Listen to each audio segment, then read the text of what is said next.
Rekli su mi kako da ubijem nekog, kako da nateram nekoga da me želi, razne čarolije. Ima dosta čarolija koje možete koristiti da biste nekoga povredili. Takva informacija nam je davala osjećaj da smo moćni. Po mom mišljenju, dete se okreće satanizmu najprije iz emotivnih razloga. Sve je više dece sa jednim roditeljem gde glava porodice, otac, ne ispunjava ulogu oca. Kod tinejdžera je draž najpre u buntovništvu, da se uradi sve da bi roditelji poludeli. Oni žele da se tim nadprirodnim putem osvete roditeljima. Otkrili smo da mnogo tinejdžera to želi. Drugi razlog je u tome što crkva ne zadovoljava potrebe tinejdžera. Nadprirodnu moć Boga nisu vidjeli u crkvi, nisu osjetili prisustvo Hrista među ljudima.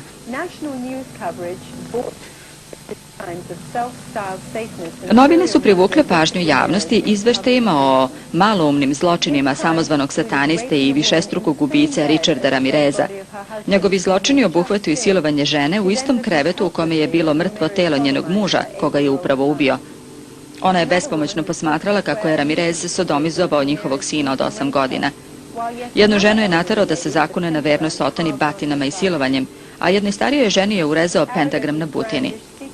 Ramirez je arogantno pokazivao tajne satanske simbole novinarima, kao što je znak sa 2 prsta. Napadno je pozdravio sve u sudnici sa živeo Sotona i upadljivo mahao pentagramom nacrtanim na dlanu. Vi me ne razumete, niti ja to očekujem, vi za to niste sposobni. Ja sam van domena vašeg iskustva, ja sam izvan dobra i zla. Mene će osvetiti, Lucifer živi u svima nama. Tako je to. Danas je satanizam upadljiviji nego ikada ranije. Satanski grafiti više ne izazivaju šok, a regrutovanje članova, koje je nekada bilo skriveno i tajanstveno, a sada je sasvim javno i, nažalost, mladi su glavni cilj. Satanisti traže nove članove.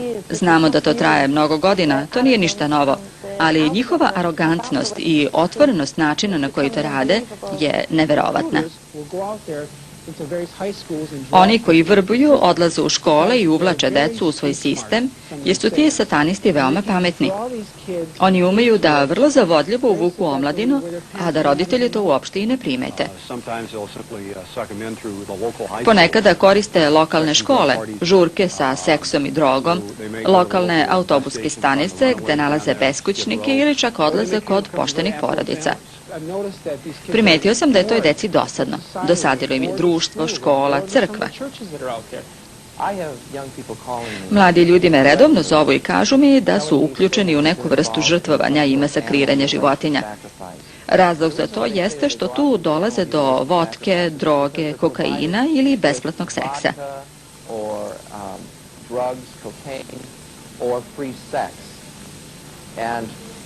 Njima se to ne sviđa. Jedna devojka mi je rekla, ne sviđa mi se cviljenje životinja na groblju kada izvode rituale, ali mi besplatno daju vodku.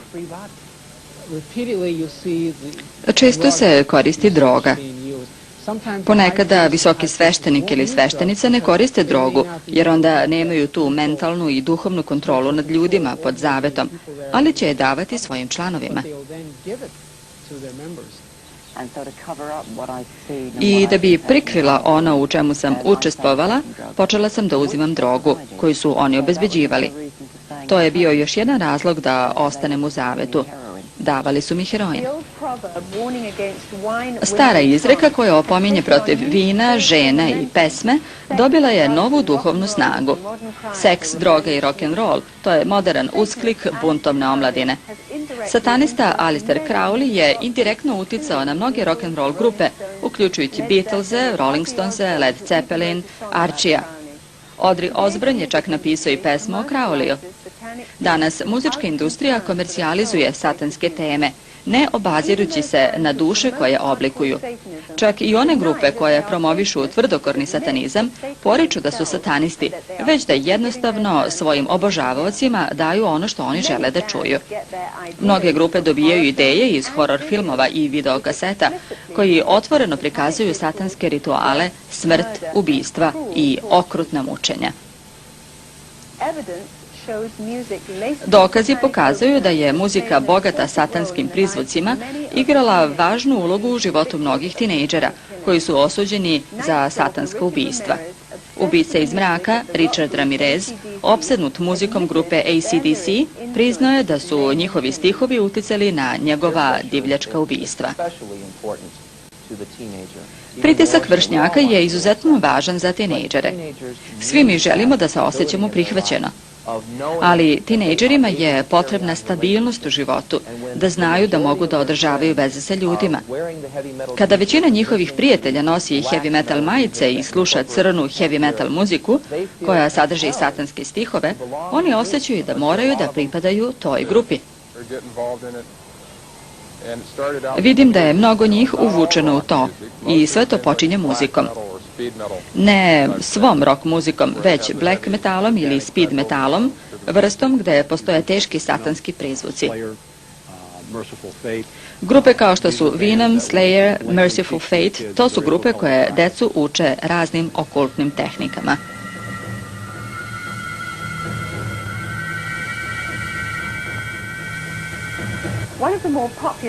Jedna od popularnijih grupa koja svira u Londonu jeste grupa Devoted Man, koju predvodi Mark, visoki sveštenik Olimskog hrama. Mark kaže da prima poruke od demonskih bogova i boginja koji mu daju muziku i stihove koje izvodi na sceni. Vrlo često postoji onostranost samih reči.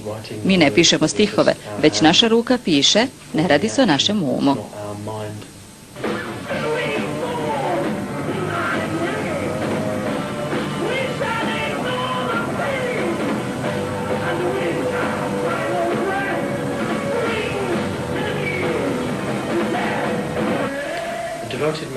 Devoted Man uzimaju muziku koju mi pišemo u Olimpskom hramu i izvode ju u Londonu na raznim mestima pred živom, mladom publikom.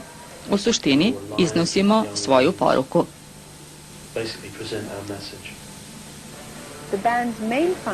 Osnovni cilj ove grupe jeste da regrutuje nove članove za Markov satanski kult. Visoke sveštenice Sara i Julianne su napustile kult zbog velike zavisnosti unutrašnjeg kruga od crne magije i perverznih seksualnih rituala. Ideja grupe Devoted Men bila je da se na neki način dođe do dominacije. Mislili su da će, ako budu uspešna rock grupa, dobiti novac da odu u Ameriku i tamo razviju svoju složenu religiju.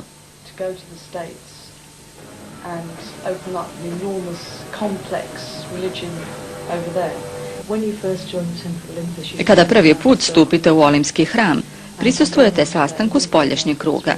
Odatle zaista ne znate šta se događa u Olimpskom hramu, jer tome prisustvuje samo unutrašnji krug. Nudit će vam vino i cveće i čitaće vam poeziju, sve će biti divno i prekrasno. U Britaniji shvatamo na osnovu emisija koje gledamo i kontakt časopise koje imamo, da ono što se reklamira i ono što se zaista događa u Satanskom savezu su dve različite stvari. Govoreno nam je da slobodno koristimo kreč i prikrivamo sve znake i tragove crne magije. Postoje mnogi drugi redovi koji se prikazuju kao da su sasvim nevini, ali kada se ljudi uključe i posvete, shvataju da ih obučavaju za prostituciju, pornografiju i za satanizam kao religiju.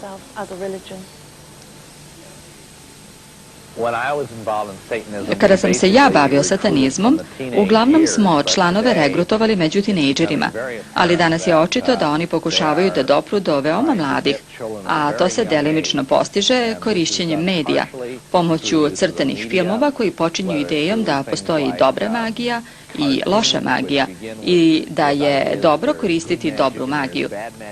Tu su demonske ličnosti, mali đavoli, figurice koje deca kupuju. He-Man iz crtanog filma He-Man, tu ljudi prizivaju vatru, prizivaju moć iz okultnih, nevidljivih, skrivenih izvora pomoću talismana i napeva.